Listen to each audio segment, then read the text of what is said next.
Good evening. It's currently 6:01. And my name is Claire McKenna. I'm the chair of the Ann Arbor Energy Commission. As chair, I'm calling this meeting to order, and I am participating from Ann Arbor. Welcome to the December 12th, 2023 electronic meeting of the Energy Commission. We will conduct this meeting like in-person meetings. Commissioners, during roll call, please indicate your current location. Also, during the meeting, please remain on camera, just as you would be visible during in-person meetings, and also mute your phone when not speaking. We're going to have a 5-minute break today. So just so you know, after our speakers share, we will go to a 5-minute break, so you can plan for that.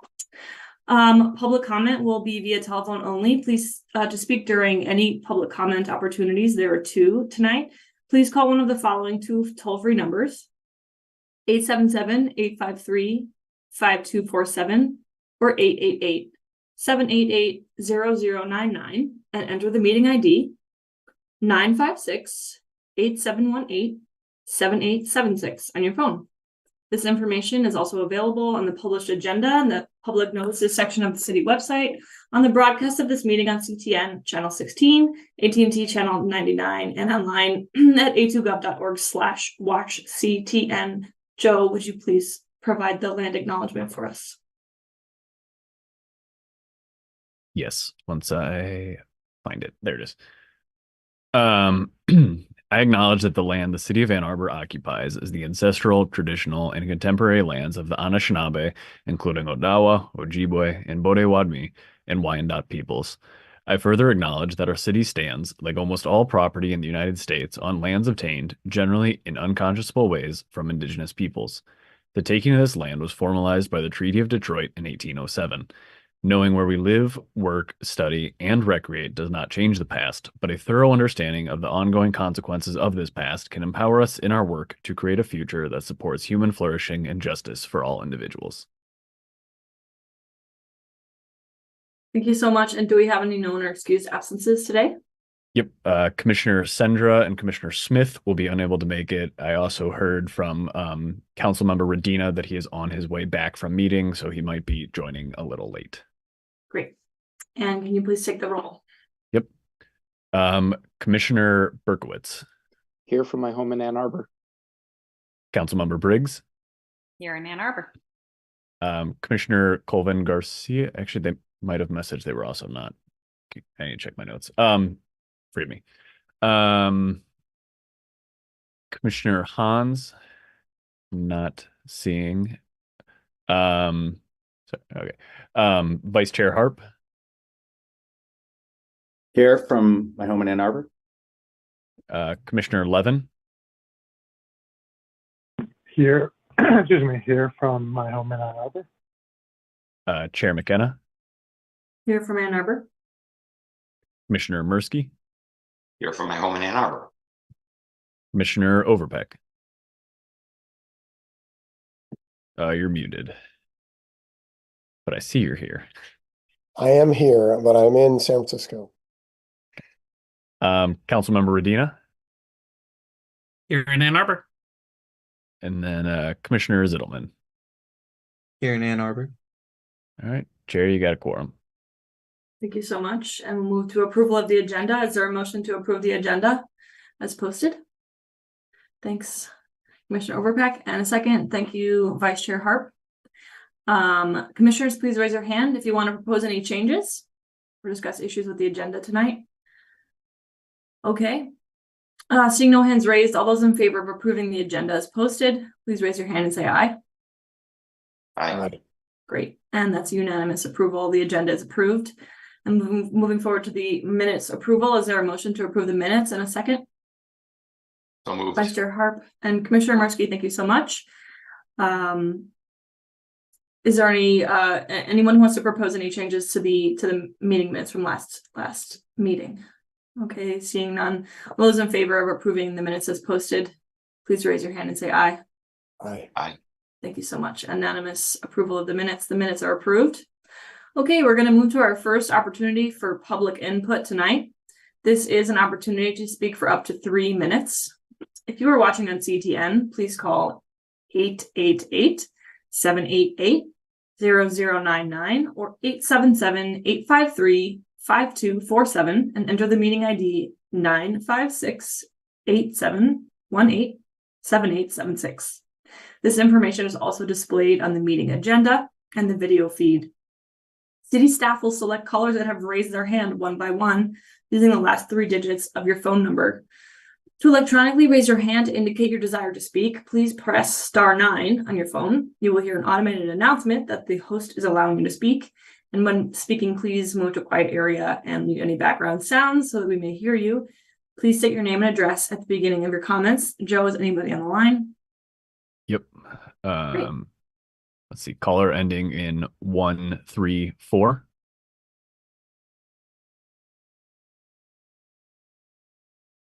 Thank you, Mr. Lang and Chair McKenna. Ken Garber, 28 Haverhill Court. I look forward to today's presentations, but I'm disappointed that the carbon impact user fee, which the Commission first considered back in August, hasn't come back for second reading. To remind you, this would be a fee on any new construction with a gas connection for primary heating in the amount of $190 per metric ton CO2 equivalent emissions, which is EPA's proposed social cost of carbon. In August, your main concern was the inexact calculation of building emissions, which the ordinance tagged to IECC building type specific energy use.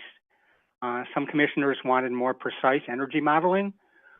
My view is that an estimate is good enough because the ordinance is mainly designed not to collect from developers who build with gas, but rather to shift the incentive structure so that they don't build with gas in the first place. This issue isn't going away. If anything, it's getting worse. Last month, Planning Commission approved 2 gas-burning developments, Phase 2 of the Sartorius Biotech Complex on Research Park Drive, which I calculate will put 7,800 metric ton CO2 equivalent emissions in the atmosphere every year over the life of the building just from burning gas.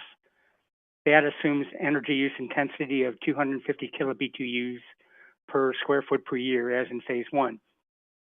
Commission also approved a Marriott Hotel on Huron across from City Hall. Its public spaces, 30% of the building, will have gas heat, emitting about 153 tons carbon each year from gas. And next Monday, City Council will probably approve Phase 2 of the Village project off Pontiac Trail, 120 gas-burning apartments that will add 680 tons annually. I mean, to me, it's insane to be putting fossil fuel infrastructure in our new buildings.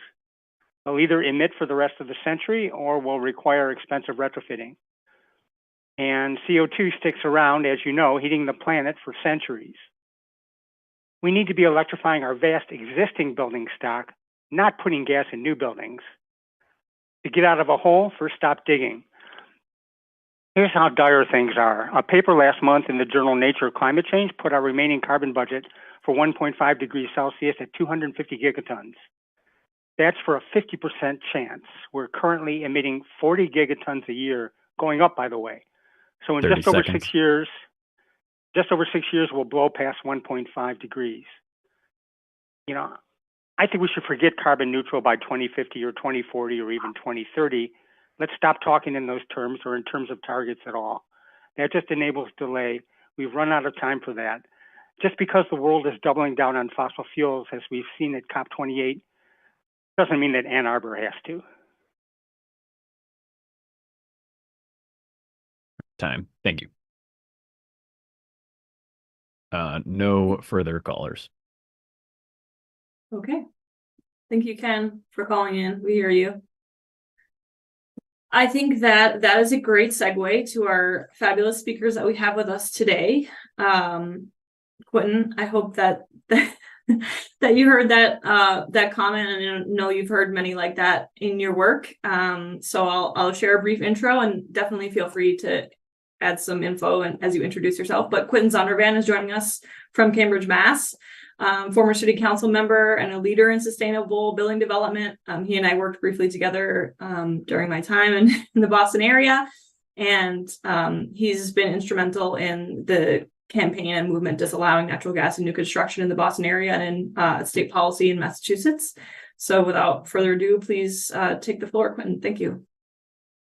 Thanks so much, Claire. Thanks for inviting me. I'm still a city councilor until January 4th. Okay. Yeah. Sorry about that. No worries. Still have a couple of weeks of city councilor. In fact, what your caller just spoke about is very germane because I'm still trying to push one more amendment to get new buildings to not burn down. But I'll take a few steps back. So back in 2013, when I was just a regular citizen, we filed a zoning petition asking new construction, commercial buildings to be fossil fuel free, net zero. And we were denied at that time, 10 years ago, but that led to the formation of a net zero action task force, created a net zero action plan that was adopted by City Council in 2015. That's a legislative roadmap that lays out different milestones along the way to getting to net zero. And one of those was to address our existing buildings, which we were finally able to do this summer when we passed amendments to the Building Energy Use Disclosure Ordinance. So the Building Energy Use Disclosure Ordinance was the first recommendation out of the Net Zero Action Task Force, and that became law in 2014.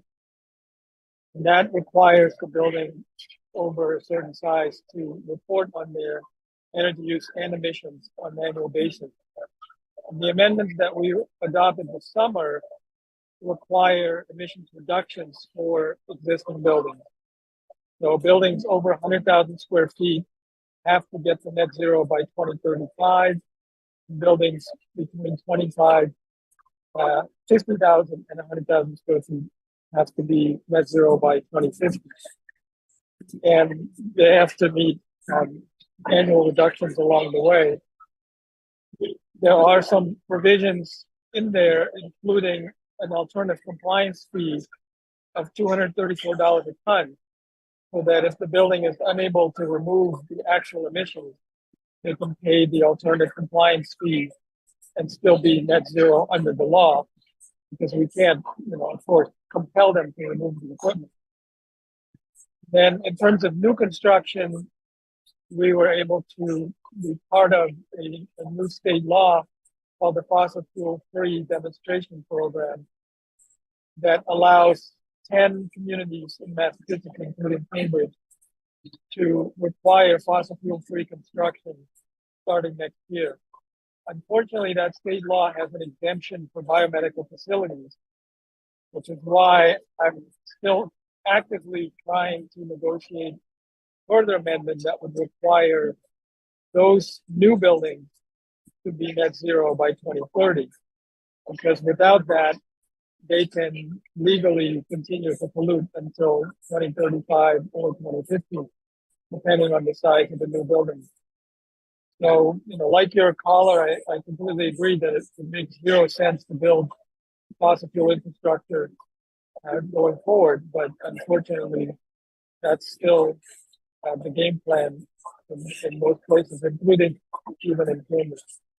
But that's a very quick, high-level overview of what we did. And then as part of what I call the Green New Deal for Cambridge, we also passed zoning that requires, for the first time, commercial buildings, new construction, to give a full life cycle analysis and accounting of their emissions, including for the construction itself and the building materials.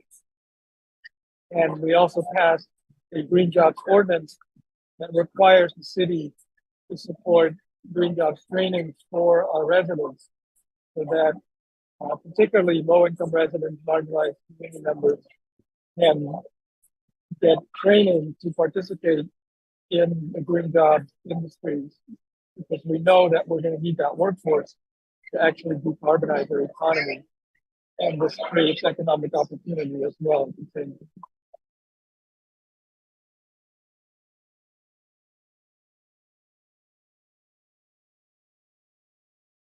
That's fantastic. Is that all you wanted to share for now? I'm sure many folks have questions. Right. Yeah. For now, I'm certainly happy to answer any questions. And all the documents and ordinance language enforcement on our website, and happy to follow up and share all the documents. Great. So let's open the floor up for questions. Does anyone have questions, comments? Commissioner Murski? I wanted to make sure I captured the key points. The requirement is net zero by 2035 for what? For new buildings, existing buildings, and new buildings? Well, I didn't catch that exactly. And then that's coupled with a compliance fee of how many dollars per ton? If you could repeat those, that would be great. Sorry. Yeah, no worries. So the requirements are net zero by 2035 for all buildings, so existing buildings as well as new construction currently, unless my amendment passes. And that's for commercial buildings over 100,000 square feet. And then for commercial buildings between 50,000 and 100,000 square feet, the requirement is net zero by 2050. But the net zero definition is net zero emissions. And that includes potentially certain carbon offsets. And it also includes an alternative compliance fee of $234 a ton in case the building owner is unable to remove the actual emissions. They can still be compliant by paying that fee on an annual basis. Thank you. Is that basically modeled in a sense on the zero code? Are you familiar with the zero code, where it's the possibility of achieving net zero with energy generation on site that's fully recognized, and then depending on where it is, it's multiplied by a factor that goes down to 0.2 if generation is done elsewhere. Is there provision like that in your ordinance? No, so we spell out what types of renewable energy can be subtracted from your energy accounting, right? So if you're purchasing 100% renewable electricity that meets our definition, then you just subtract that out when you're calculating your emissions. The $234 a ton comes from Boston's companion similar ordinance called Burdo, and that is based on the average estimated cost of removing a ton of emissions from a building in the Boston area. One last quick question. Does this apply also to emissions from heating the building? Say from natural gas, it does as well?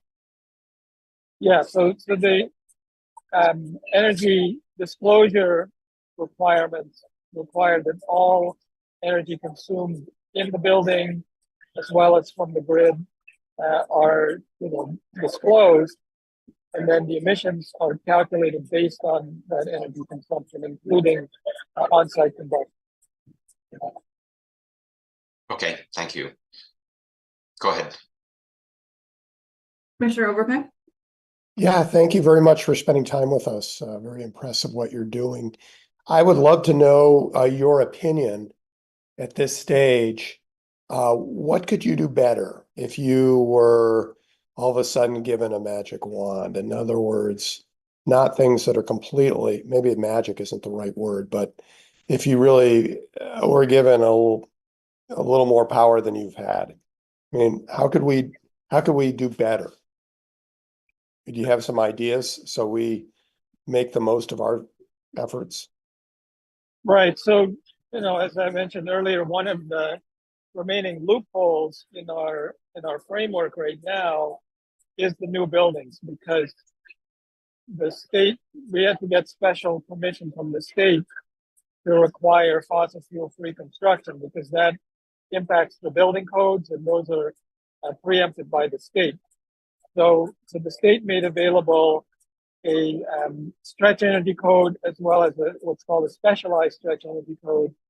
And the specialized stretch energy code, which we then adopted, includes provisions for fossil fuel free construction. And under this separate state law, then we are allowed to require fossil fuel-free construction. So only those parts of the code can be used starting next year that would result in a fossil fuel-free building. But that law also exempts biomedical facilities. And so starting next year, once we are fully approved for this program, if you build a house in Cambridge, you cannot put in gas infrastructure. If you build an apartment complex, you cannot put in gas infrastructure. If you build an office building, you cannot put gas infrastructure. But if you build a biolab or a hospital, you can put in gas. And of course, biolabs are the primary emitters in Cambridge because they have a thriving bio industry. And so I'm pushing an amendment right now that would close that loophole, not completely because, you know, the building owners are telling us that on the coldest days of the year, they will still have to burn some fossil fuels. Okay, fine. So maybe we can exempt those days, but the rest of the time, we shouldn't be burning any fossil fuels. The point being that we really have to relentlessly eradicate fossil fuel combustion, particularly for new construction, because we can. There's a 350,000 square foot building that's going up literally down the street from my house that is 96% all electric. They have geothermal wells, they have solar panels, they have air source heat pumps. They will not be burning fossil fuels in the regular course of business. It's only when the temperature goes below 8 degrees Fahrenheit that they're going to kick in their gas boiler to heat the building. So we can already do that today, right? It's being built in our city today. So we should be requiring that level of fossil fuel eradication, even in, you know, biomedical buildings where, you know, they have to do a lot of air exchanges. And so they have a higher energy requirement, but they can still meet more stringent standards than what is currently out there. Sorry, you're on mute. Beck, you're on mute. Forgive me. So that sounds wonderful. And so there's really no wiggle room except for the biomedical exemption. Right. Unfortunately, those are the biggest polluters. Yeah. No, but I like the way you're thinking about it. In other words, let them use it on the very coldest days. And thank you very much. Yeah, you're welcome. I will say that, you know, that amendment is hanging by a thread. We're actively negotiating as we speak, and the final vote will be on Monday evening. And right now, I have 4 out of 9 votes. The 5th vote has voted with us so far just to keep the conversation alive, but is not committed. So, you know, even in 2023, we're still struggling to impose these requirements. And that's very challenging.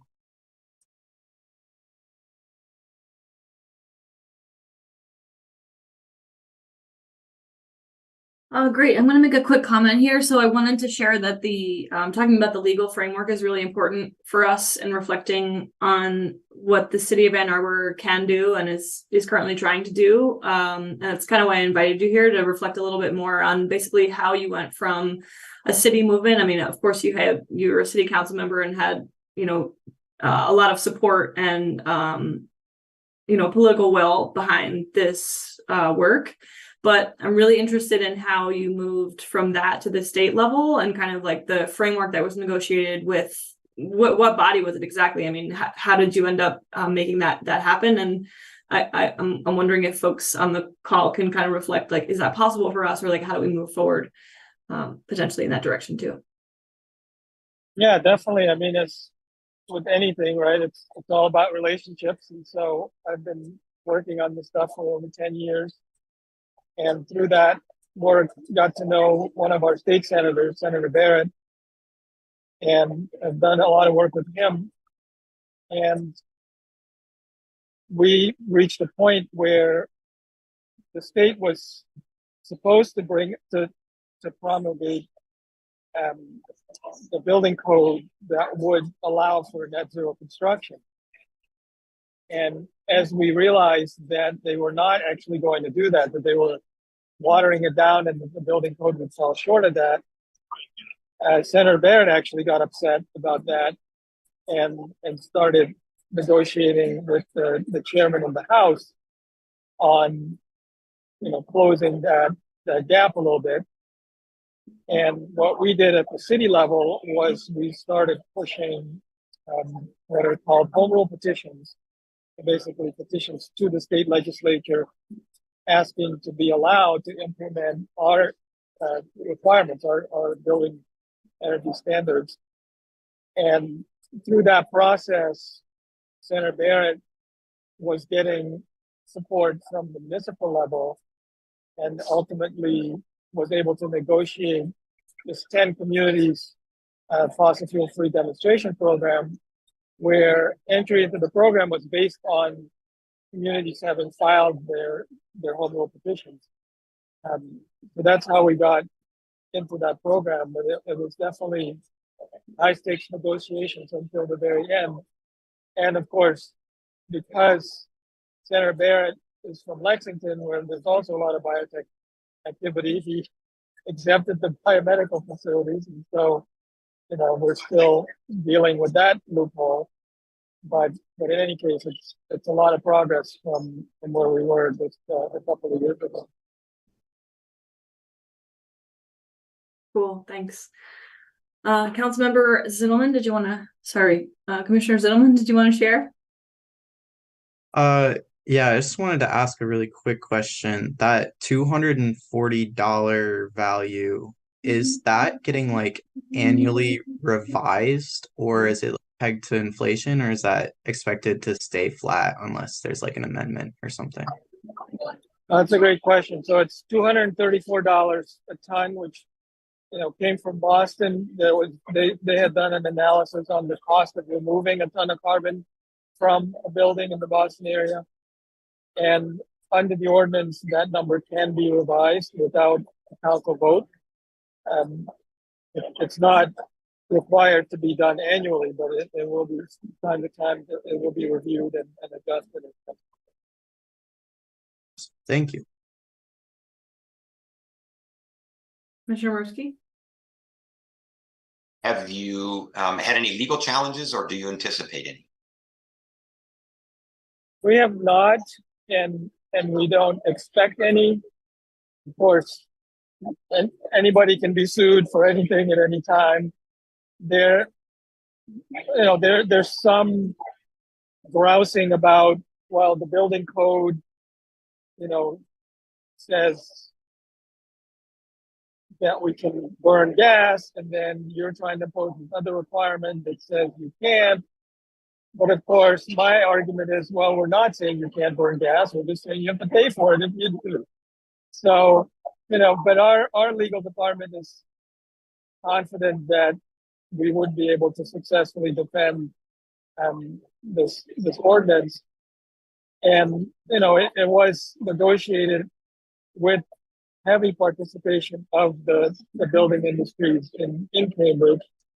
And so they are, they may not be super happy about it, but they are not actively opposing it. And so that means it's not very likely that there would be a legal challenge.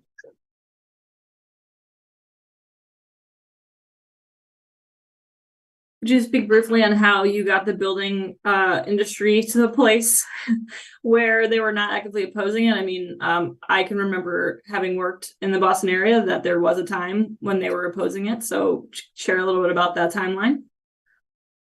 Yeah, certainly. I mean, 10 years ago, when we were proposing fossil fuel free construction, we would get the Carpenters Union and other trade groups would come in and say, well, you're going to make it harder to build buildings, and that's going to cost us jobs. We've continued to ratchet up those green building requirements. The buildings continue to go up. The building boom continues, and so that level of opposition has died down, particularly as the trade unions have come to realize that the stricter our requirements, the more likely it is that they will get the job, right? Because you need even more expert tradespeople to build buildings to those standards. And then the development community, a lot of the leadership there is from MIT and Harvard and the biotech industry. And of course, they're also facing political pressure from their stakeholders, from the students, from the employees, and from the general public to do better and to reduce their emissions and so forth. So they've also changed their stance over time from, we're against this to, okay, well, how do we make this work? And so when we, they had sort of pre-negotiated a net zero for all buildings by 2050 with our city staff. But then when those amendments hit the council floor, we said, no, that's too long. We need a tighter timeline for particularly the largest buildings. And so that caused a lot of consternation. We had dozens of meetings with the industry representatives. And ultimately, where they came out was, okay, well, we're not going to oppose you on the stricter timeline, but then in order to meet it, we'll need more flexibility. So that's where we ended up allowing for carbon credits to a limited extent, and with a lot of guardrails to make sure that that's not, abused. But that was really the trade-off, was to provide more flexible mechanisms for compliance in exchange for a more stringent deadline. Great. Okay, if there are no additional questions and comments, we're going to move to our next presenter. So anybody speak if you have. Great, seeing none, we're going to move along. So Dr. Hausman, thank you so much for joining us. I hope you heard a little bit about that and excited to kind of be in conversation here. So Dr. Hausman is an associate professor at the Ford School of Public Policy at U of M, and she's here to share some findings from a research study that broadly covers the societal impact of shifting patterns from sources of energy consumption. So Dr. Hausman, take it away. Thank you. Thank you very much for having me. It's good to be able to speak with you. Let me share my screen.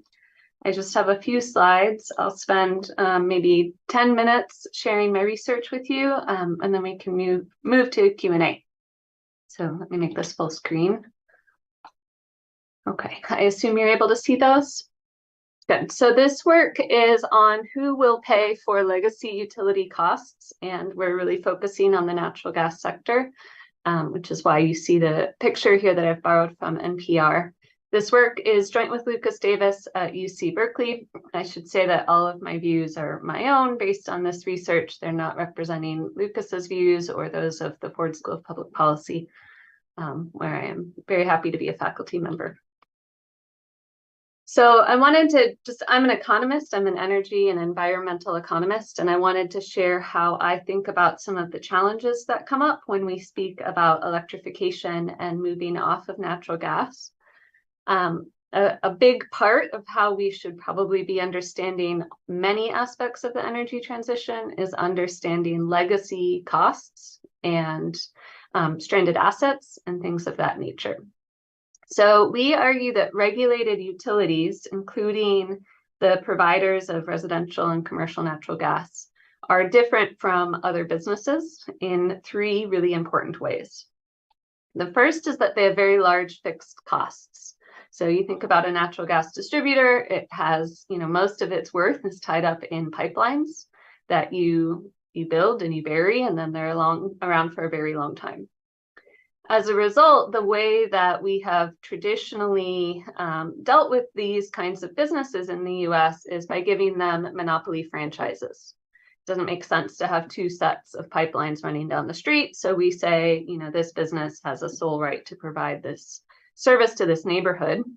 And because they operate under these monopoly franchises, they are, of course, regulated by state level commissions for the most part, although they could be regulated by a municipality or by a co-op. And we argue that this really complicates the energy transition because it changes how we think about stranded assets and the stranded asset problem. So the way that these regulated utilities typically recover their fixed costs, and this is true not just for natural gas, but today we're going to focus on natural gas, is they spread fees out over time across their entire customer base. So when I sign up with my utility, I pay a monthly fee to them, and some of that monthly fee is covering sort of their ongoing like administrative costs, for instance. But some of it is also intended to help them recover their capital costs from many years ago. This is very different from how we think about your typical firm in like an Econ 1 class. So I personally am still paying for the recovery of the construction of pipelines that were done, many years ago. So in that context, if the customer base shrinks, it could be population loss, or it could be something like electrification. And then the question becomes, how does the utility recover these costs? I'm not going to speak a whole lot today about how they should recover these costs. I'm going to speak more today about pragmatically how the regulatory framework usually looks in the US. And the problem, of course, is that the natural gas pipelines don't go away. So as the customer base shrinks, the costs don't shrink one for one for the utility. Our research draws on cases where the customer base is shrinking because of population losses, things like demographic changes in the US and where people live. But we argue it has implications for electrification as well as other energy transition topics. So I want to be very clear, our research does not use electrification to get its data. We're using population losses to get its data, to get our data, and then drawing analogies to what happens with electrification. And electrification is, of course, very important, as you all know, being called a linchpin solution for decarbonization. Lots of reasons to think that electrification is going to be really key, and there are many different policies being considered around the country that I've listed here. An example from an academic paper reminds us just how stark this is. So between 2020 and 2040 or 2050, it shows this really steep ramp up in the residential heating stock for electric heaters, whether electric resistance or heat pump. And the reason I say that's really stark is that that is not just new builds, that's the entire stock. So this paper is picturing, not just policies for new builds, but also retrofits and conversions. So our data come from the Department of Energy and the Department of Transportation, covering all 48 contiguous states over the years 1997 to 2019. And what we specifically analyze is how utility finances and consumer prices evolve as utilities lose customers. And I won't go through all the statistical details, but I'll give you a link to the paper if you want to follow up. Basically, what we show is that when a utility loses customers, the pipeline network doesn't shrink. And so prices rise for all of the remaining customers as the utility is still trying to recover its fixed costs. We don't then say, as a result, we shouldn't electrify. We say, if we're going to electrify, we need to think about where the incidence of these policies will be.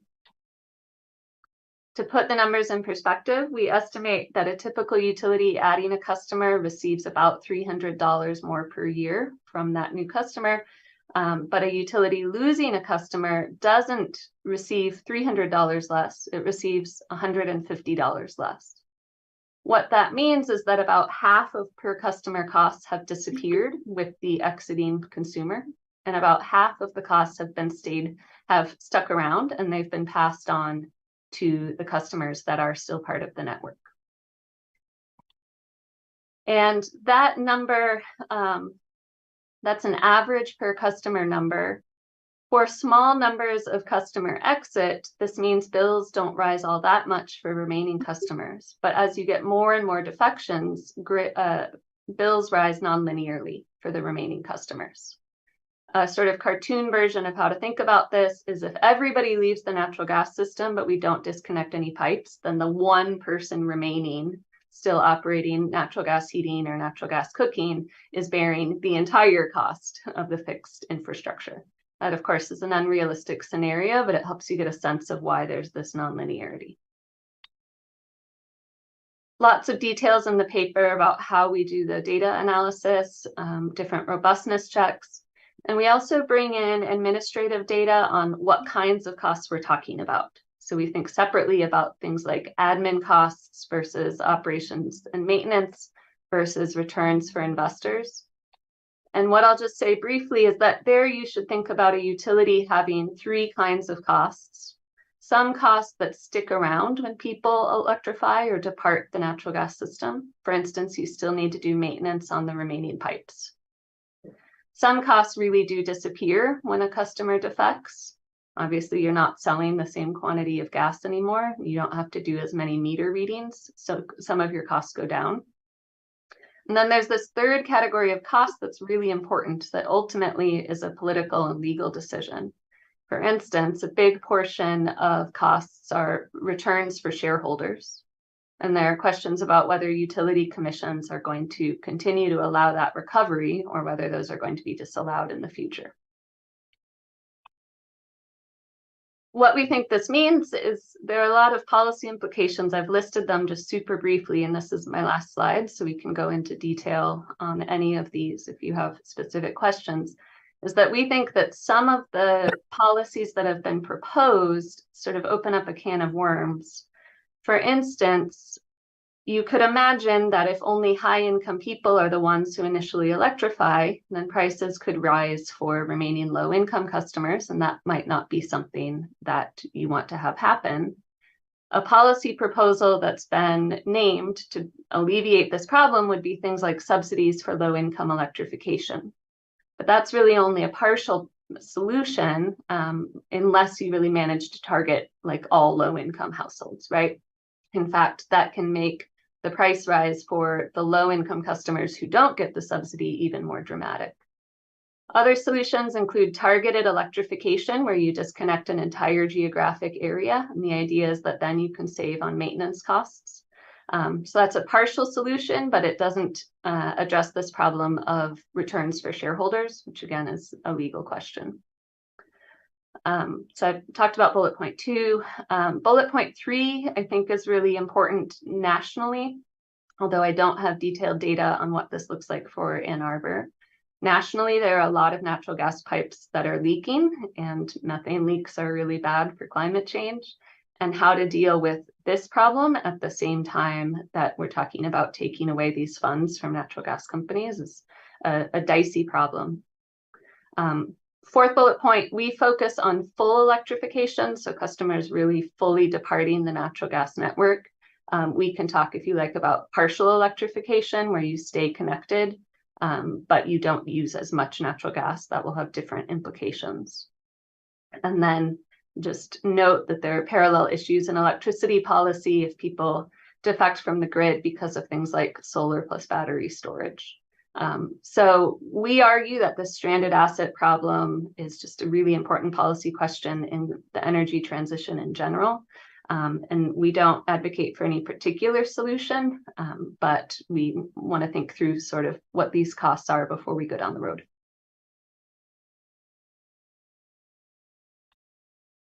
Fantastic. Thank you so much. I want to open it up quickly for questions, kind of definitional and vocabulary.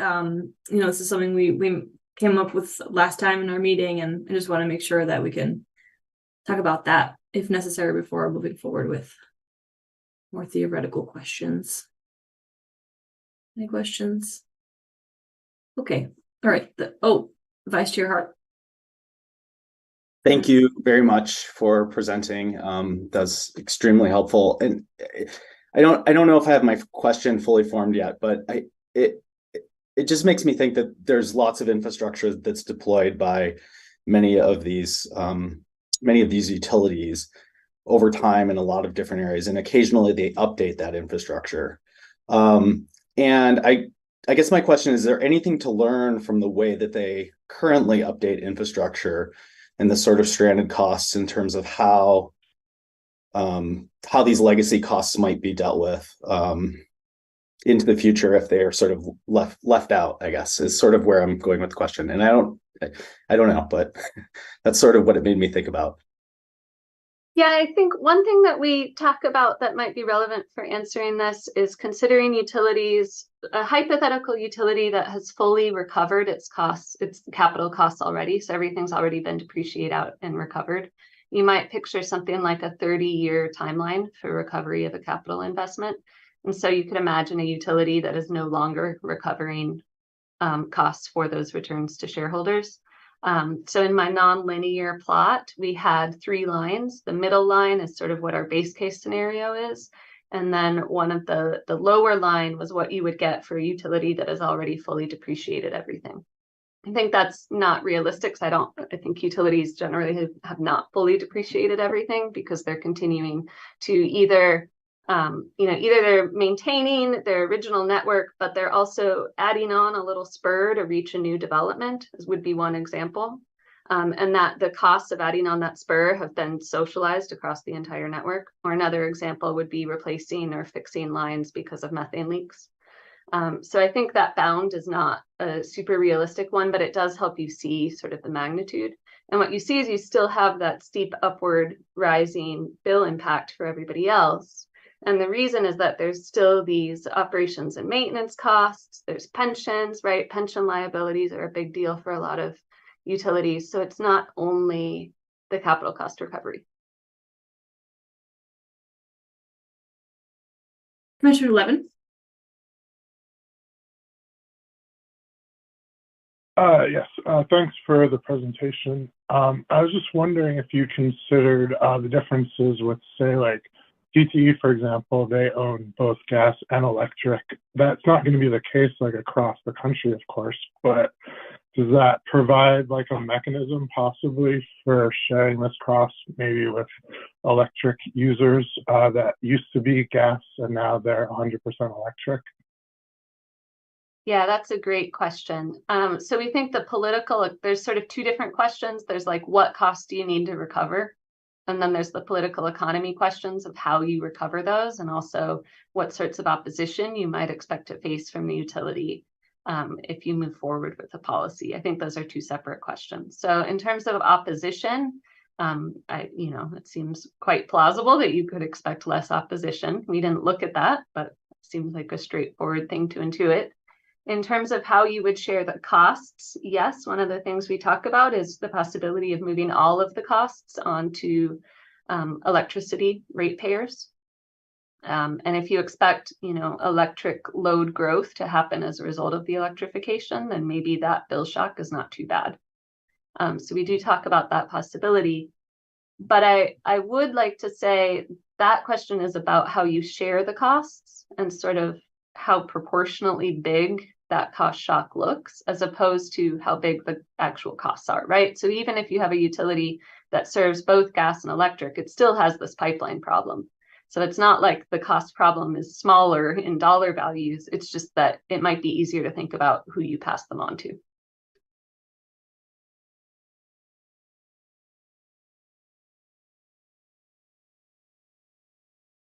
Great. Commissioner Murski.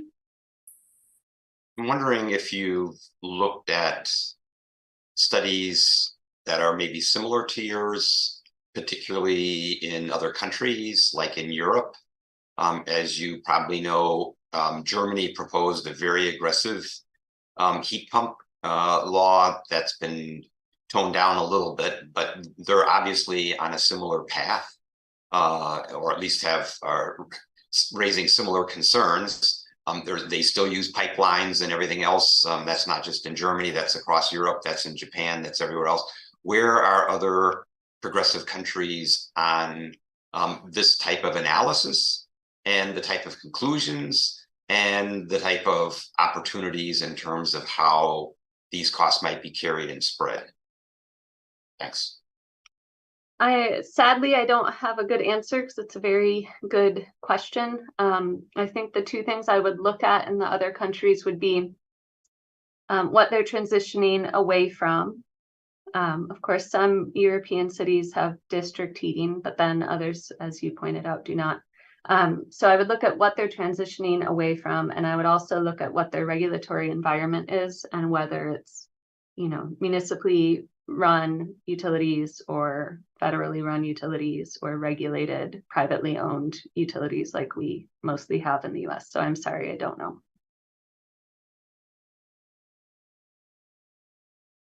Commissioner Overbeck? Hi, thanks, Katie. That was very helpful. I'm wondering, given the state of things and the urgency of getting out of natural gas, for example, how we would, what could we do, in the university or university plus the rest of the world, to really get a comprehensive view of our options, both economic policy, political economy. So they're not just theoretical solutions, but they would be really thought through to the practical implementation stage. And I'm guessing, not an expert in this, but what you're talking about with gas is not that dissimilar from water infrastructure and the incredible costs that less affluent people in Flint and Detroit and Benton Harbor are having to bear because people have pulled out of those communities and leaving behind the poorest people that have to deal with it. These are things we as a society just have to do. And so I just want to get your free thinking ideas on what would happen, if we could, is it feasible that we could do a big study where we bring legal scholars and we bring policy and economists and we bring, people from practice, and we really try and just figure this thing out. It has to be doable, or else, and obviously we've gone through other transitions. We've gotten out of coal largely. But we got to find solutions to this. What are you thinking? This is an opportunity to sort of think outside the box, I guess. And let me give you answers to 3 subparts. I think one subpart is like, what would happen in Ann Arbor? What do I think would happen in the short term? If you had a small number of residents in Ann Arbor that defect, it's being spread out over all of DTE's service territory. Maybe the price impacts are not so dire, and we're not talking about something like Flint, and you just ignore my presentation and move forward with your plans. The question becomes, as you sort of accelerate that defection from the natural gas system, what happens with those costs? I think we don't want utilities going bankrupt because we want them to maintain those leaky pipelines in the interim. So it's not so much a question of the end goal, it's a question of how you get to that end goal, where you don't want cost of service to go up for remaining customers too much, maybe, I don't know, and where you don't want operations and maintenance procedures to be at risk in the interim. And you are exactly right about water. That gives us this really stark example of what can go wrong when you have socialized costs and then people depart. And that is exactly the story with water quality and aging infrastructure in the US. In fact, that was one of the motivations for us to write this paper, was examples of things like the Flint water crisis. So you are exactly right there. So, what can be done? Well, I think you're doing the right things. You're talking to cities that are doing this already, and there are certainly nonprofit groups around the country that are studying these options and thinking about them. I think the solutions are really context specific, right? What works here and what works in Massachusetts and what works for a place like Philly, right? The largest municipally provided natural gas system in the US, with loss of population and also high levels of poverty and high levels of leakage rates. So it's very context specific versus what happens in Colorado or the Southwest, where you've got new subdivisions being built every month. So I think there are lots of smart people working on these questions, and it needs to be context specific. May I ask one more question, Claire? So I think you know about what's going on. Certainly your dean and Jenna Bendar, I guess they've talked to you by now. But we're talking to a donor about a new policy and climate policy and law center at the university. And I'm sort of revealing this to everyone just to sort of give hope, I hope. But the idea would be to take on problems like this that are kind of wicked and context specific. I think your point there is really well taken. And figure out what could you do in Michigan. Because I don't think in Ann Arbor, our goal on this commission is not to have a few people defect. Our goal is to just, end the use of natural gas in Michigan. And period. I think the rest of us would agree. And we need to like figure these problems out so that we do it in a way that is least pain, especially for people who don't have money. And gets to the goal as fast as possible. And I'm just wondering, do you think there'd be appetite to pull together a project, not where money's no object, but where we had quite a bit of resources to really look at this from all the different angles? Do you think there's hope we could do it for Michigan? Don't see why not. We certainly have lots of expertise in this town. I just wanted to hear you say that. Thank you. All right, we're hearing some great news from over yonder at U of M. Quentin, did you want to share? You're at U of M though, don't forget. Okay, never mind. Yeah, thanks. So just wanted to weigh in that the Massachusetts State Department of Public Utilities under the new governor just announced this past week an orderly getting off of gas program that they are going to mandate for our gas utilities. So they're basically telling them, you have to start dismantling this infrastructure and basically get rid of it by 2050, and it has to happen in an orderly way. So, I do agree that it probably makes the most sense to figure this out at a state level, and then ultimately you have to impose these types of regulations that force the utilities to start dismantling this infrastructure, and you have to have protections in place for low-income communities and against gas leaks continuing.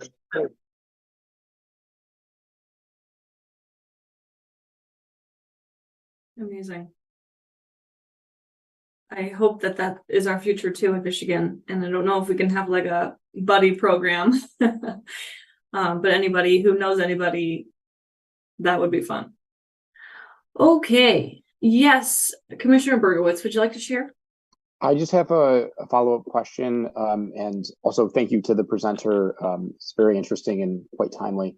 If you spoke to this, I might have missed it, but I wanted to ask, as we're talking about stranded assets, do you see any trends among the different customer classes between residential, commercial, industrial? I know we've talked a lot about like environmental justice communities, low-income folks, but I'm curious about like residential, commercial, industrial sector customers.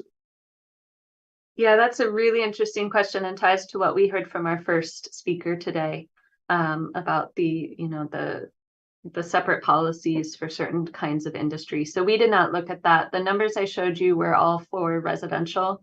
We did a little bit with commercial where we see a similar story because, commercial customers are distributed somewhat similarly in terms of both residential and commercial are geographically distributed. And so we can't talk about just disconnecting a single pipeline.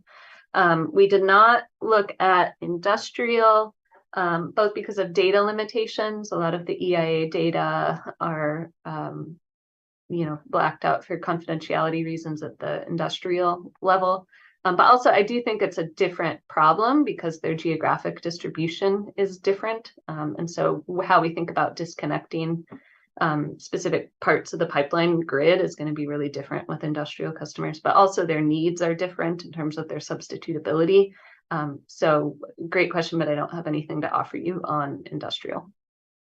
No, fair enough. And that makes sense. And I'm guessing there's been kind of less industrial examples that are focused on decarbonization. But I just the reason I asked that is because like Michigan, we disproportionately pay the highest electric rates in the Midwest.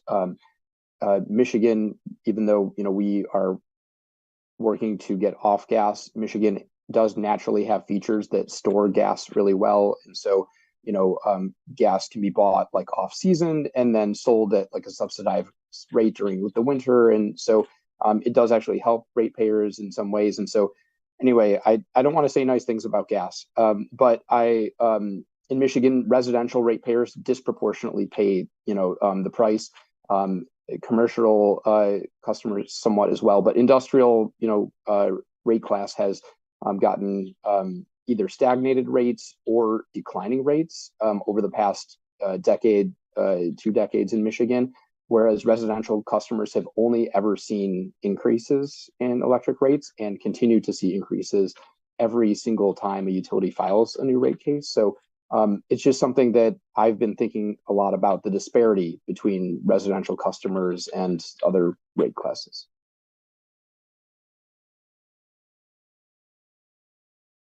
Great.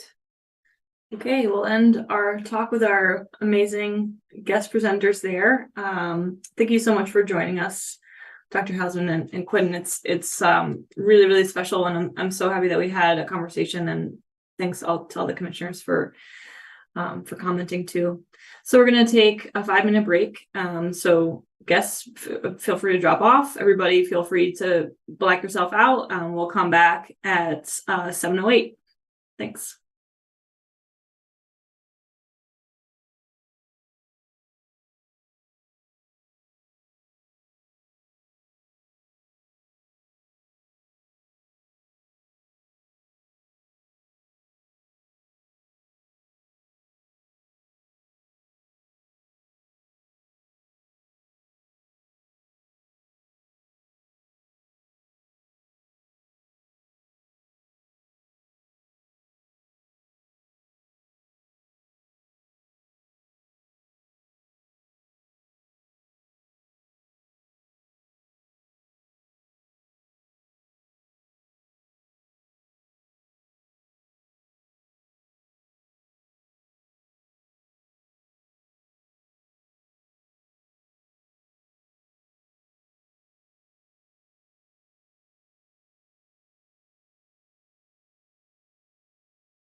Okay, so we're moving to the next part of our agenda where we will return to reviewing the bylaws.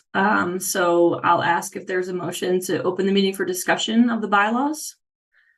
And a second. Commissioner Murski, thank you. And a second. Thank you, Commissioner Berkowitz. Okay, the meeting, all those in favor of opening the meeting for discussion, please raise your hand and say aye. Okay, unanimous. The meeting is open for discussion. Councilmember Radina, did you want to share an update? I look to you. If not, let me know if there's a different way you want to go about it. Yes, I can do that. And Councilmember Briggs, feel free to jump in at any point since we've both been engaged, and actually Joe has been as well. So last meeting, you'll remember we'd kind of discussed the possibility of revising the bylaws around Councilmember Briggs and I, or any future liaisons' ability to vote at these meetings. We have largely learned there's not really a standardized practice across the city, and that there is a process for changing them, but that we could have. It sounds like we need to initiate at the council level by essentially passing a resolution for you guys to change them. But we did not want to initiate that process without getting additional feedback and understanding from you about your feelings on this. And so it was largely a conversation where, you know, we mostly wanted to know where this body felt before moving forward at this stage. And also just to acknowledge in terms of process, if this is a direction that we want to move in, nothing is stopping you from approving the bylaws, and then we can amend them once this process initiates, so that this doesn't, I don't believe, delay adoption of the bylaws. Councilmember Briggs, does that sum everything up the way you remember? Is there anything else? Okay.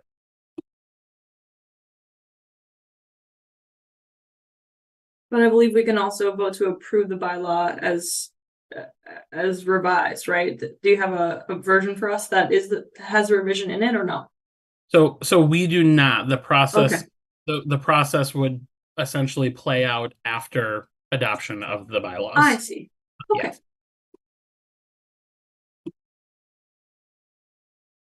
Okay, so then I feel that the body is prepared to adopt the bylaws because there are no changes. Of course, we're still open for discussion, but just for efficiency's sake, yeah, Vice Chair Hart. Yeah, I'll just reiterate. I think I had mentioned this in the last council, in the last commission meeting. I'm generally supportive of that move, in part for the reasons that the council members raised about potential conflict's not the right word, but just wanting to sort of not have to necessarily take a vote on those issues. So I'm supportive.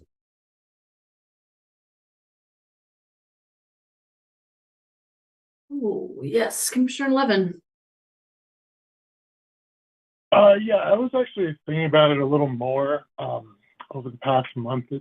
And I don't have like a strong feeling about this, but I do actually kind of think maybe leaving it the way it is, and I kind of like that a little better. I know there is like some argument that's a little awkward because we're supposed to be advising council. I do think it adds something though if the council members do want to come on board and show their support for it.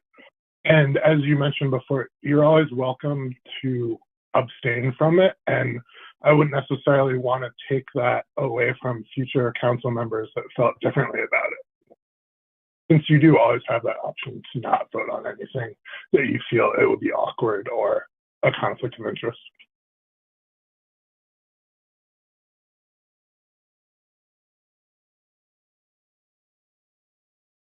Commissioner Murski? Commissioner Levin captured exactly my sentiments, and I would only add that my sense is that commissions and boards were created by council, And I think if council feels strongly that our deliberations should be strictly internal without votes by council members, that they make those wishes known and implement that in the form of the decision at the council level. As I mentioned, the environmental council, and you all know I serve as liaison from this group to environmental council. They also have voting council members as voting members of the commission. So I think we've made it, live with it pretty well. I agree with the sentiment or the statement that you can, council members can always abstain. So they could abstain and they could completely not offer any comments when we're doing something. I mean, if they feel strongly about it. So my thoughts basically align with Commissioner Levin's. Thanks.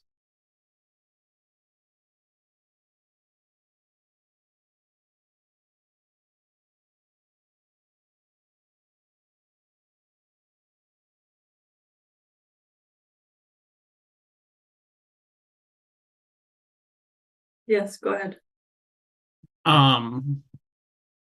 Does any we've heard commissioners kind of express the different views on this a little bit, and so I guess one of the things that would help us, I don't know that we can, there's obviously not a formal vote, but to get some sense from the body how they would like us to proceed, as to whether or not we should initiate the process or not. I think because lacking direction from the body, I don't think we would likely move forward and initiate direction, forcing it upon you. So that's if folks feel strongly one way or the other, it would be great to know thoughts. Yeah, it does seem like the feeling was the opposite in the last meeting, and so I also welcome additional comments.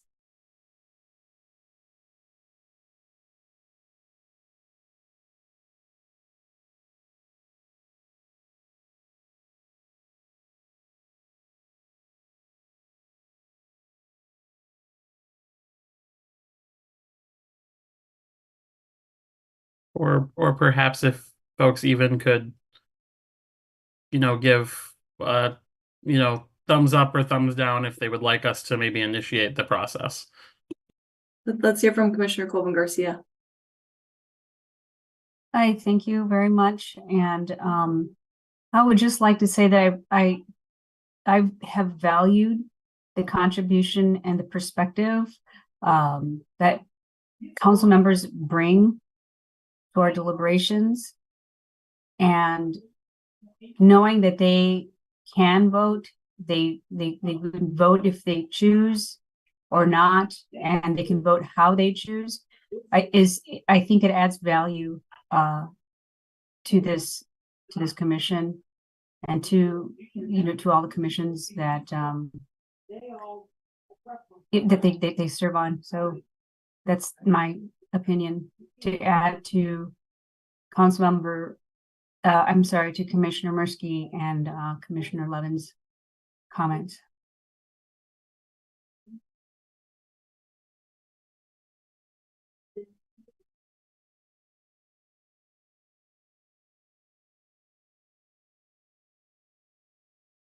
Okay. There are 8 of us that are not council members today. I don't want to force people to do an informal vote, but I mean, I can just share as also a commissioner on the body that I support you in council members and bringing this forward, and I feel that you should ultimately decide. I'll echo Commissioner Colvin Garcia in the sense that absolutely your input and participation is super valuable, and knowing what's at stake and just you have a different perspective on these issues. And I think, but at the same time, I don't see that value specifically in the voting.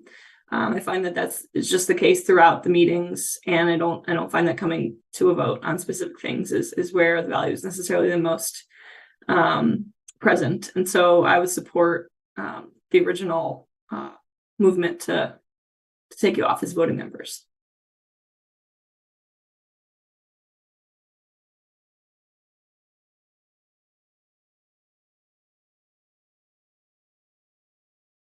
I'll say, I honestly don't feel strong one way or the other, but I care about our city council members and their sanity and like whatever makes their life easier in some ways may be something worth considering too. So again, I don't feel strongly one way or the other, but I'll chime in because nobody said that yet. Yeah, Councilmember Medina.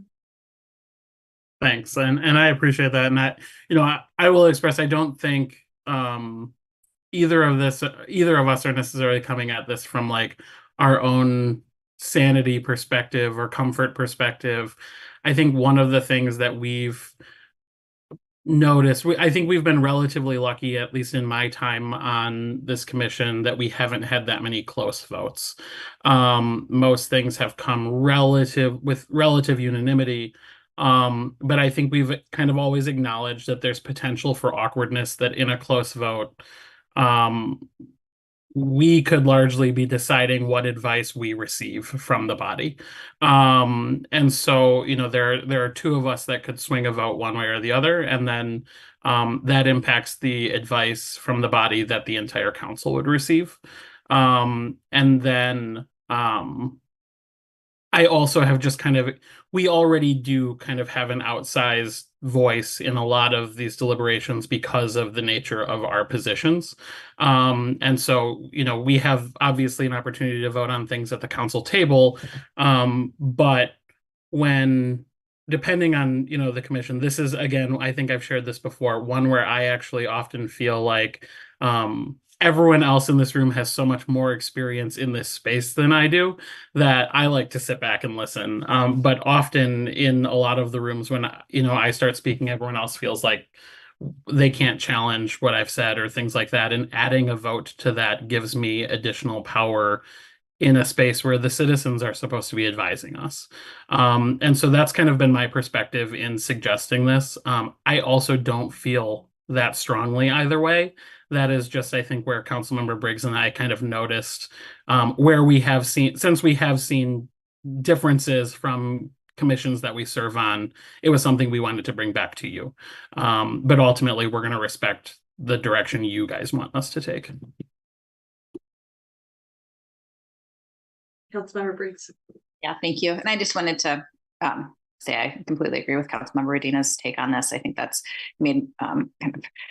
those were a lot of our thoughts in terms of bringing this forward. And there's obviously benefits, pros and cons to having us weigh in on a vote, right? There's even when there's, I think when I'm voting on something, I may be speaking a little bit more forcefully on an issue, and that feels a little uncomfortable sometimes when we're in an advisory body that's supposed to be advising council. However, that does provide additional feedback to the commission in terms of kind of how we're thinking about an issue or different aspects as well. So I'm less concerned about my comfort on this because council is not a comfortable job by and large. So that's all fine.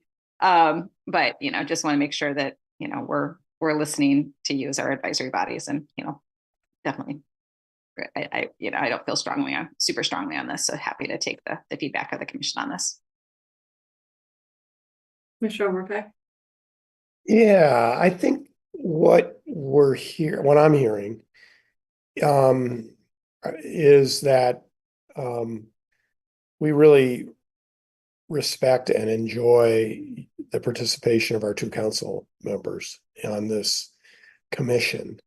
And this is certainly not a referendum on you. I think, and I like to think of you as just our partners in getting stuff done. And I think a lot of us feel the same way, I'm guessing.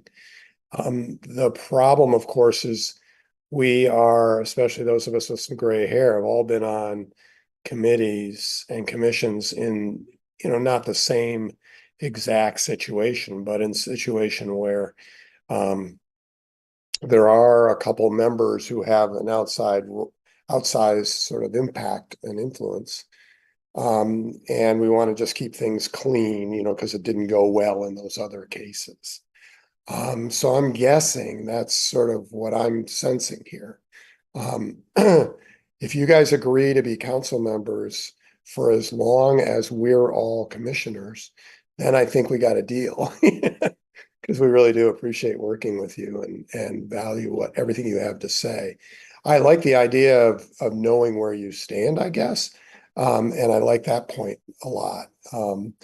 And because you are careful, both of you. And that again, that yields respect.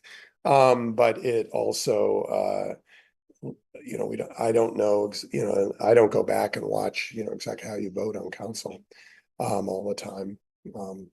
So it's nice to sort of, if an argument is not tight enough or an idea is not refined enough, you know, you're going to let us know that. And I think we definitely need to know that. But you two would let us know no matter what, without a vote or with a vote. And that's why we like working with you in part. But we could imagine getting some council members down the road who, and we might not be the commissioners then either. And might create awkward situations. So, I mean, I don't have an answer here other than just I wanted to say how much we enjoy working with you and being your partner in this. Commissioner Overbeck, I'm going to put you on the spot a little bit here. So were you saying just because we have four essentially supporting no movement forward with changing the bylaw, and again, not that we're voting, but just to get a sense, would you say you were more in that camp or more in the changing the bylaws camp? I don't know. You know, I've just been on some committees where some really weird things happen, you know, undesirable things happen when there's unequal power. I see. And so it probably is better to keep things clean. And, you know, there is commission advising council, and council then has their role to act with that. But I think, you know, what we're hearing is that by allowing them to vote, we might be giving them more influence. And right now, as we're trying to do A20, that's an important thing because we're all in this together. I think we're all headed in the same philosophical direction. Maybe down the road, though, that would have to be changed back. Maybe that'd be another option. But if it got more contentious and we got a feeling that we were working at cross purposes, and then the commission would want to be able to speak with one voice, loud and clear. And that might actually help our council members too. I just don't know. I mean, I'm not a political scientist, but I have been in the situations where it gets pretty darn awkward. And right now you have a very clean demarcation between commissioners and council members. But gosh, you know, we're all working on this together. And I would like to do whatever I can to increase the influence and the speed at which we move forward as a community.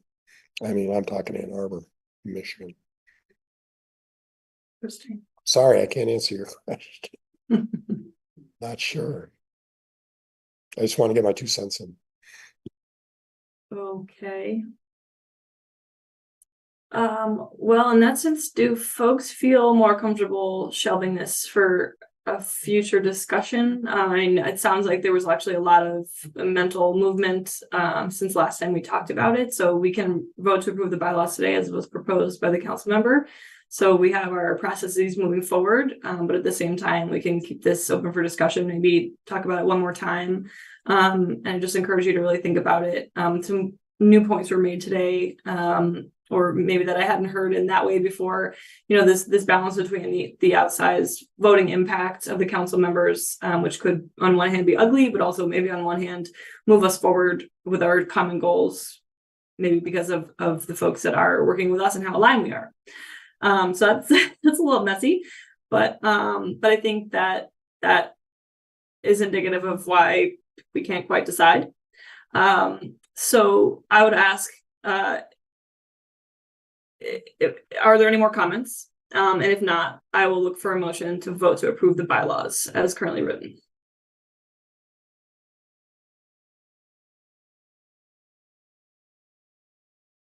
Vice Chair Hart and Commissioner Murphy, is that a second or a comment? Second. Great. Yep. Okay, and are there any proposed changes? Raise your hands for proposed changes at this point.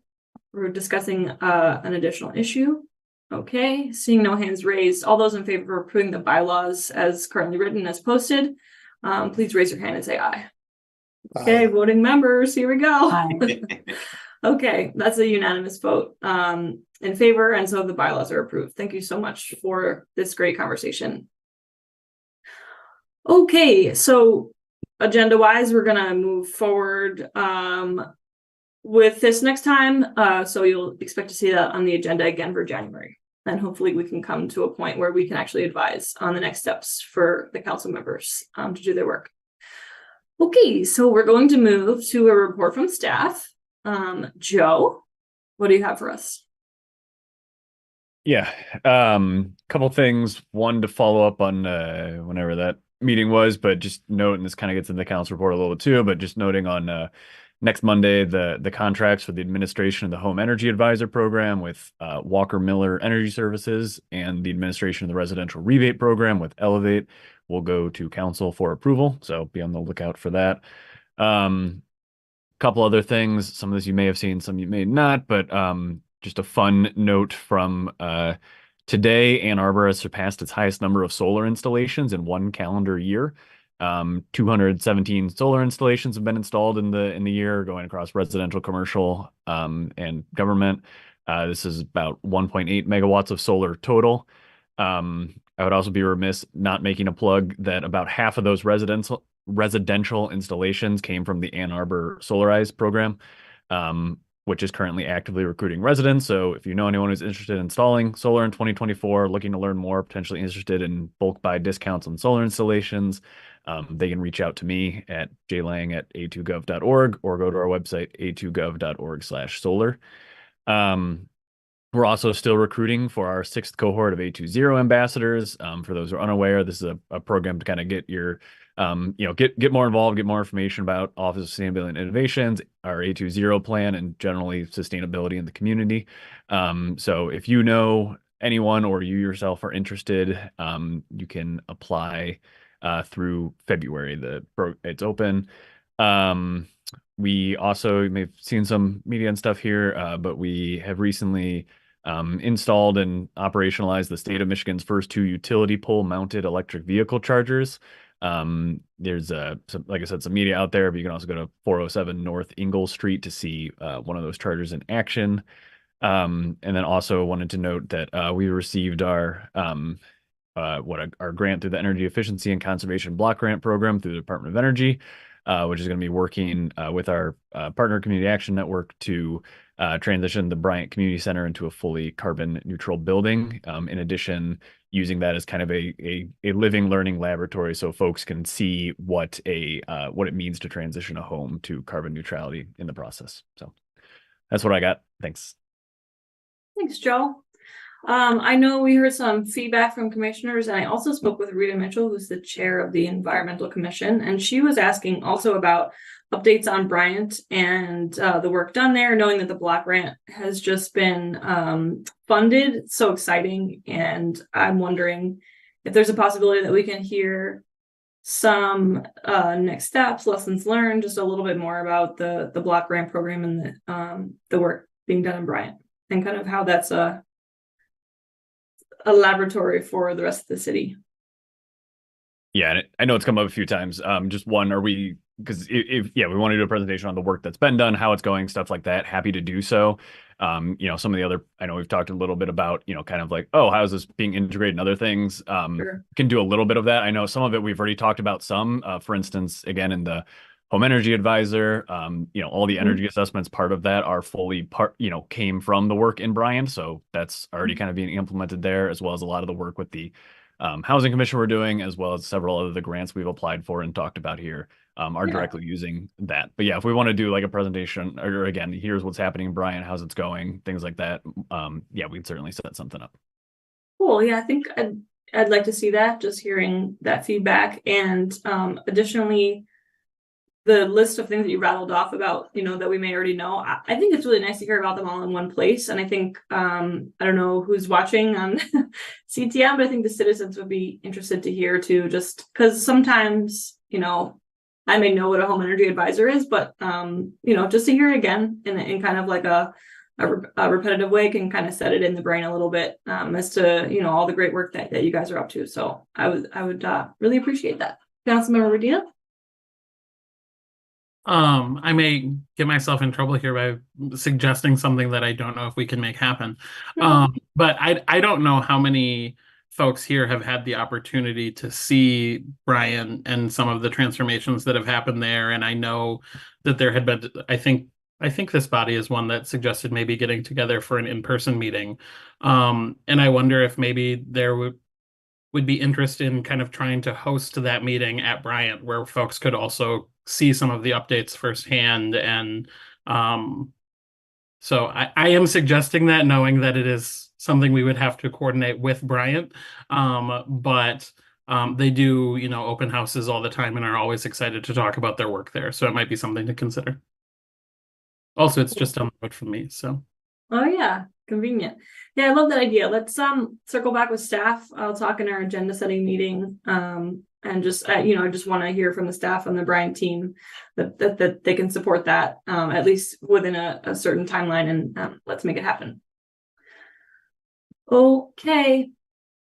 Joe, that was your everything you had, and then I forced you to make a Bryant presentation? Great, fantastic. Let's move on. Okay. So we're going to move to a working group update. And I want to hear from council members. There's a lot of little tidbits that I had to update folks on additionally. So let's go working group, and then we'll hear from council members, and then I'll share some additional items. Vice Chair Harp, did you want to share, Commissioner Berkowitz, about your working group ideas? Sure. So just to follow up on the working group around sort of carrots and sticks and looking at the trade-offs on electrification and housing. As you may remember, there was a vote to create that working group. One of the things we did was we went back into the bylaws and reread those a little bit more carefully, and also realized that the working group doesn't have the same sort of requirements as a committee does per our reading. And so effectively, our understanding is by voting to create the working group, there's a working group. Commissioner Berkowitz and myself have expressed interest in following up on that, and we've exchanged an email just about starting to develop and pull together some of the things that have already been proposed, both in terms of resolutions and past things, and possibly also looking elsewhere. And we're going to start to compile some of that and do a little homework to prepare.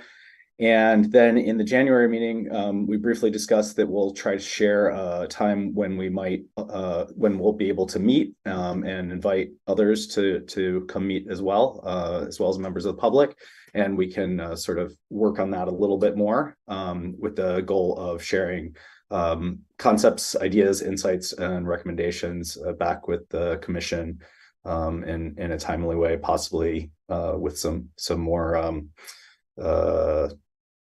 some more clarity around which kinds of particular carrots or incentives or sticks that might be useful in this context, or other questions that we might want to try to resolve around these real or apparent trade-offs.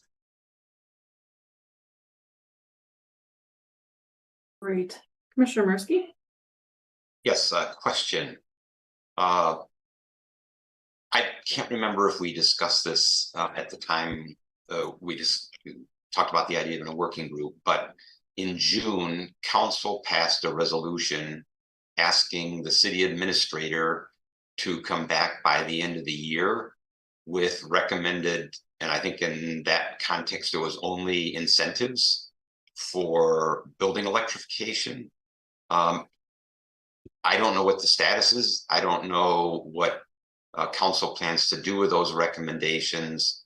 But what I don't want to see happen is that we spend a lot of time on something that potentially would not have any return on the time invested if there's something that's already being worked on by city that council might act on. So maybe someone can talk to that. Thanks. Well, that's a great segue to our council member updates.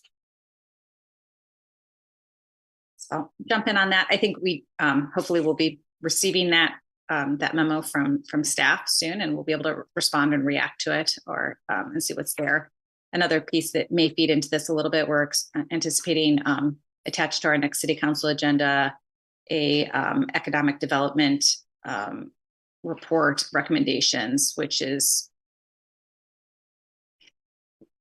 there should be some pieces of information that I think Energy Commission and will find interesting within that as well, in terms of the sustainability recommendations. That wasn't my understanding, is that that's not a predominant portion of the report, but that it is touched upon within it as well.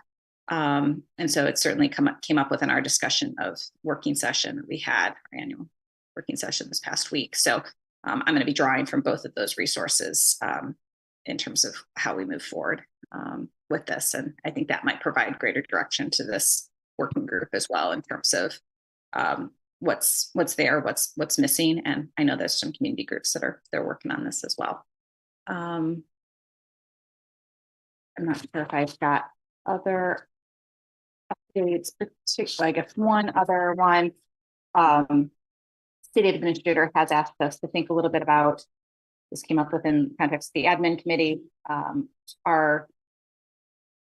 what sort of priorities we might have in terms of working with University of Michigan. And one of those recommendations that came forward, we obviously have a lot of different things that we often come up in the context of thinking about our partnership with the University of Michigan, but a desire to be more focused in those asks. And so one of the things that came forward was our sustainability and climate action work. Not fully fleshed out, but something I think that folks here would probably consider to be one of our top priorities in terms of partnerships with the community. So all I can think right now. So by Councilmember Ledeen. I don't know that I have anything else to add beyond that either. One of my updates was related to the bylaws, and I've already given that piece. So great. Commissioner Overbeck, did you want to respond? Well, yeah, just the idea of a climate policy and law center that I shared a little earlier would be explicitly designed to be something that would really benefit Ann Arbor and, be in a collaborative way, as well as the state. So I think that's trying to get more resources, into the game on the University of Michigan side is critical. That's sort of the carrot that's always needed in a university to get people to do things. Great. Commissioner Marcy. I have a request of council our council liaisons. As I think we all know, the University of Michigan is going through its campus plan for 2050. Together with its consultant Sasaki, the city is also reviewing and updating its comprehensive plan with a different consultant interface.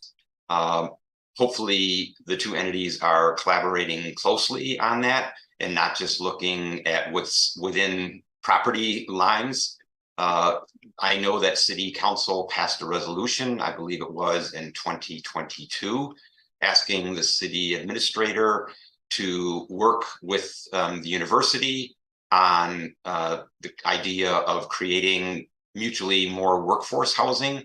Part of the justification for that was Scope 3 emissions reductions. Just to give a sense of that, the new hospital that is being constructed in the main hospital complex will create 1,600 new jobs. And I don't know of anybody that knows of 1,600 new housing units in Ann Arbor that are going to house those people. So there's definitely a need for that. And so I'm hoping, I think I had emailed both of you and Councilmember Dish about that. Councilmember Dish said that she would check with the city administrator. I've yet to hear from her. So hopefully maybe at the next meeting, we can hear an update on what the status of those discussions might be and what they might be leading to. Thanks. Yeah, Councilmember Redina or Briggs, Yeah. whoever. So that's perhaps another good update that we can provide. Yesterday we had our December planning session, and the final hour and a half, 2 hours of that was a presentation from the university on their planning process. They did give us a bit of an overview of some of their plans. I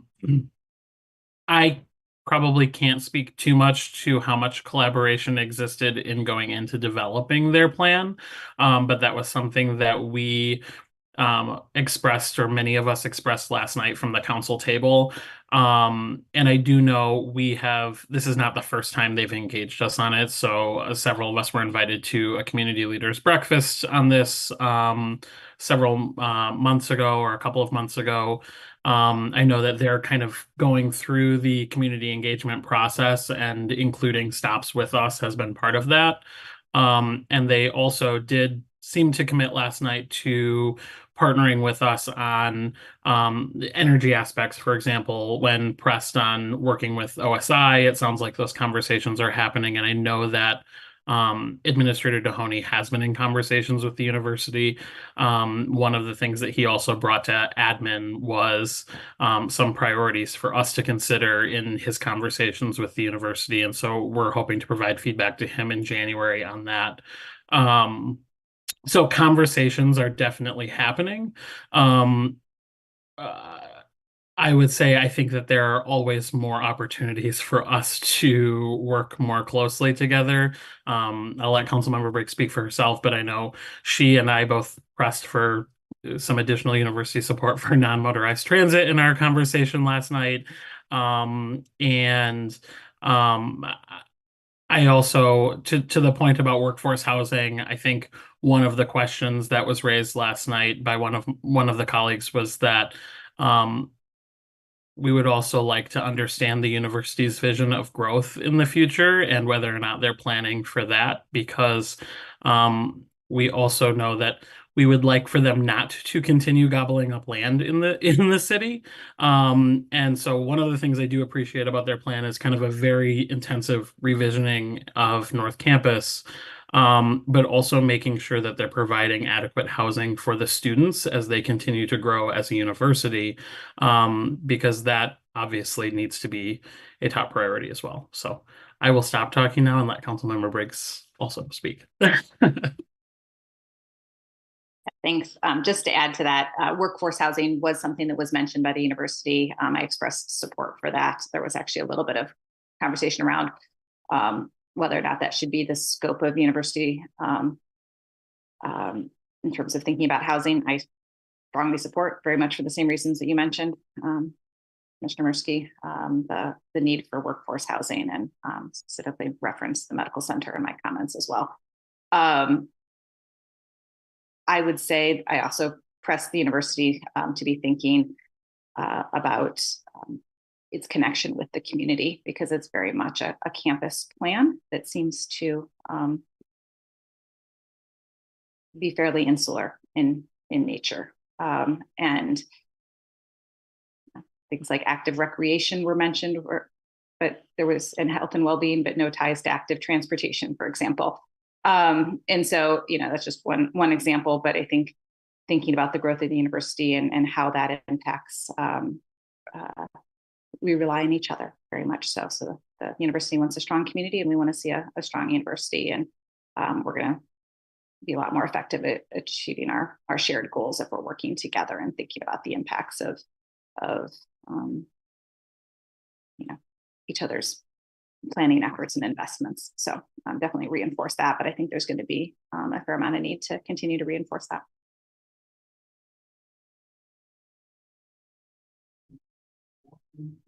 Cool. Any other comments from our council members? No, great.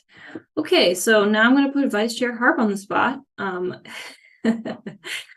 He had suggested perhaps a way of gathering and setting future topics for our body, and I was wondering if he wanted to share about that, and if he thinks I'm crazy, then we can forget about it.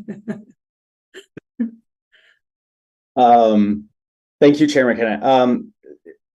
I shared one of the challenges of figuring out priorities is the process of figuring that out and getting those listed, and then sort of how we identify and sort of relatively rank the outcomes. And I shared just a sort of digital platform or tool that was developed at Princeton University, and you can look it up. I think it's called All Our Ideas, and it's very useful for helping to sort of rank different sort of options. And so I just posed that to Chair McKenna and Joe as a possible way to both surface some of the priorities for the next year in terms of agenda topics, but also to help sort of figure out which ones are coming to the top relative to others in a fairly lightweight way. That also might allow for the introduction of new additional topics, either from this commission or from elsewhere. And so I shared that with them just via email and as an option that we could explore during one of the commission meetings. Yeah, it seems like I think Joe can definitely send out the link to share with folks, and maybe you can review over the next month or so. It's kind of nice.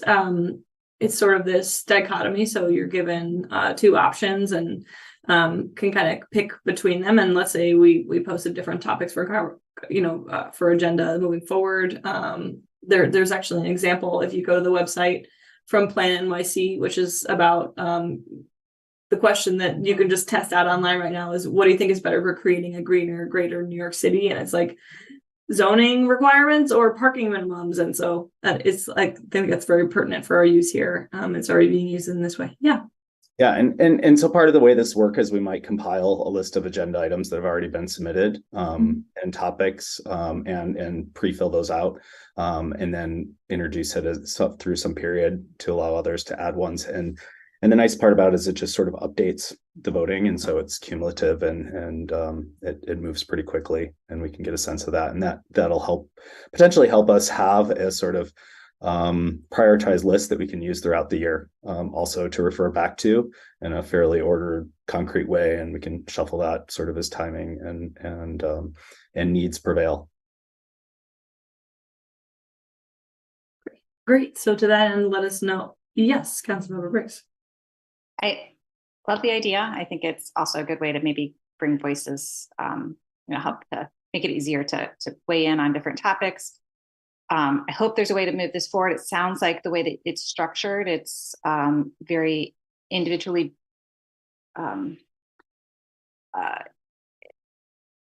I'm just thinking of the Open Meetings Act. I know this has come up in previous commissions, like Google Docs or something, that are very difficult. Like commissions can't necessarily work on all at once because it's a violation. It doesn't sound like it's structured like that. And so we just have to be cognizant that the work of the majority has to be seen by the public at large. So hopefully it's structured in a way that allows us to do that. Kind of sounds like what you're talking about. It would. I think there's capacity to make the results public, and we may be able to share a nominal URL that would make that public as well, so that people could see the outcomes and the rankings and see how those are submitted. I believe that should be easily doable, but we obviously want to also explore that. Yeah, Councilmember Dina. Yeah, I think staff can probably be helpful on this a little bit and making sure that everything's above board, but it's not, I would just say it's not just about making sure that the public can see the outcome, because that it would all be FOIable, so they would be able to see all of it anyway, and we should make it all accessible.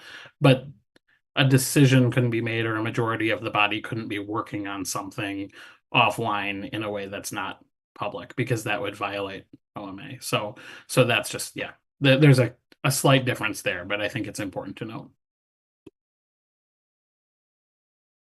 Yeah, great. Maybe we can get staff to dig into the how it functions exactly and maybe report back. I can also help with that, Joe. So, okay. Yeah, we can look at it together and maybe at our next meeting, figure that out.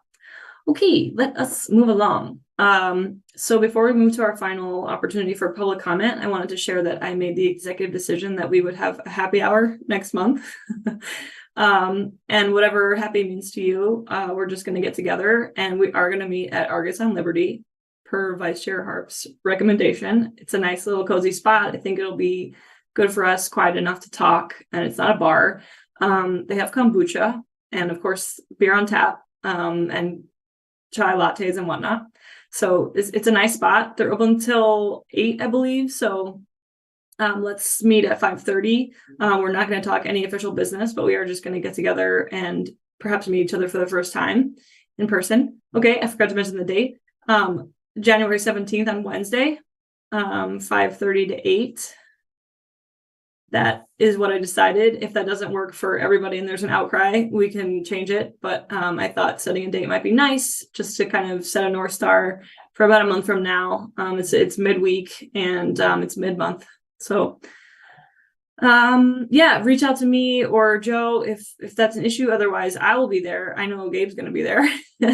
and we'll hope to meet you. Okay, so we'll move to Could Joe send out a meeting invitation so at least Yeah, I was just gonna say I will do that shortly. That's great. Great. Thanks everyone. Okay, we're gonna move to our final opportunity for public comment. This is an opportunity to speak for up to 3 minutes. If you're watching on CTN, please call the number 888-788-0099 or 877-853-5247 and enter the meeting ID 956-871-87876. This information is also displayed on the meeting agenda and video feed. City staff will select callers that have raised their hand one by one using the last 3 digits of your phone number. To electronically raise your hand to indicate your desire to speak, please press *9. And you will hear an automated announcement indicating that the host is allowing you to speak. And when speaking, please move to a quiet area. And again, say your name and address before beginning your comments. Is there anyone on the line? Joe. I don't currently have any hands raised, but gonna give it 10-15 seconds or so. Not even after all that juicy discussion earlier. All right. Let me hit the right button. Caller ending in 134.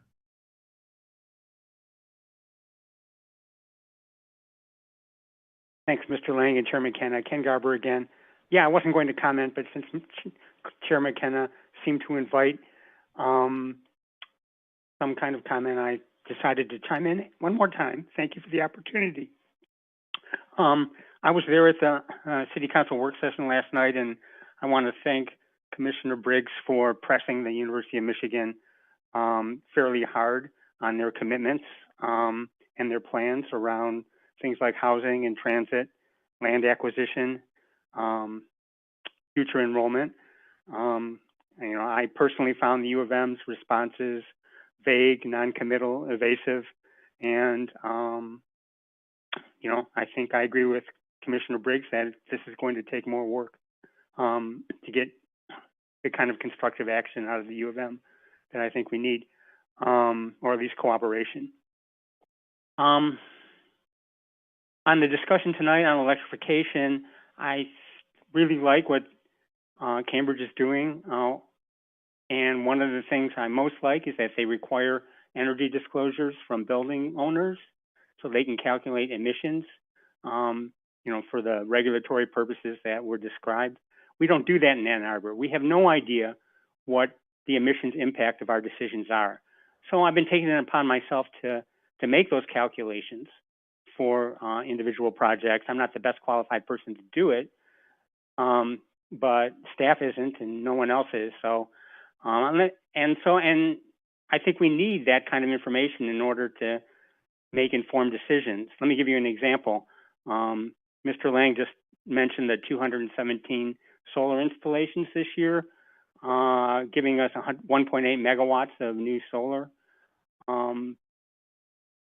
power.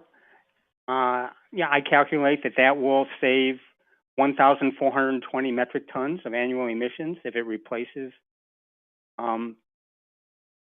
current dirty electricity or gas. But the project that City Council will be voting on next Monday, the second phase of the village, will emit 620 tons from gas combustion.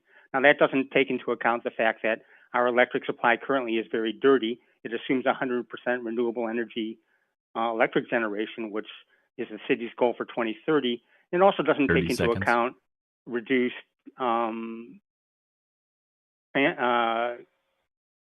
automobile emissions from commutes that presumably will be reduced once people can relocate to Ann Arbor.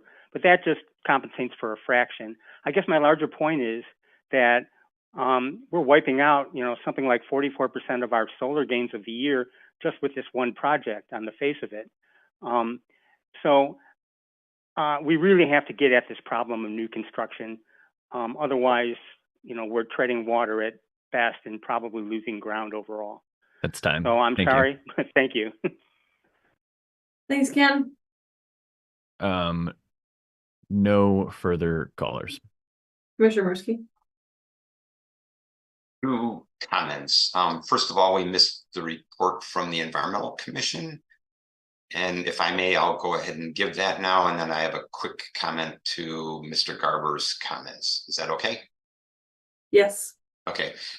So real quickly, I think the most important thing for our commission is that Chair Mitchell introduced a resolution in support of a phase 2 feasibility study of municipalization. I believe that she contacted you, Chair McKenna, and talked about that before it was introduced. The status of that was that there were some edits that were suggested, and the resolution was tabled. Those edits are going to be worked in and presumably reintroduced at a future date. That was something that was on her initiative. She mentioned it to me. I recommended that she talk to Chair McKenna, and so that's what the status of that is. The 2 other points that were considered is we had a report from Vice Chair Brown, who is a PhD chemist, about PFAS and why it's so concerning, why it's so persistent, why it's bioaccumulative, and why it's so toxic, how it's been introduced into the environment and what the implications are. And the other thing is we had a discussion on input to council on policy recommendations for basically lobbying and things like that. And that's something that we might want to do here coming up as an agenda item. Real briefly to Mr. Garber's comments, the city does have a disclosure ordinance, but the disclosure only applies to buildings that are already built. And so there is no disclosure requirement for buildings that are proposed. So that is maybe something that we should think about as a body in terms of a recommendation to council. If they're going to require it after the fact, when a building is built and really some of the infrastructure is going to be there for decades, then maybe we should be thinking about whether there should be disclosure upfront so that there might be a sense of what that impact is going to be and what kind of interventions could be applied and what their impact might be. Those are the 2 comments. Thanks. Thanks, Commissioner Murski. I love that idea. I think, what I read from Quentin's talk was that the initial disclosure for new and existing buildings was really a step on the path towards compliance with, carbon emissions reductions. And it's this, we can't manage it until we measure it. So I would support that moving in that direction. Okay, let us talk briefly about items for our next agenda. We do have a long list and we're gonna move to a process of hopefully refining it, but does anyone have anything new that they'd like to share?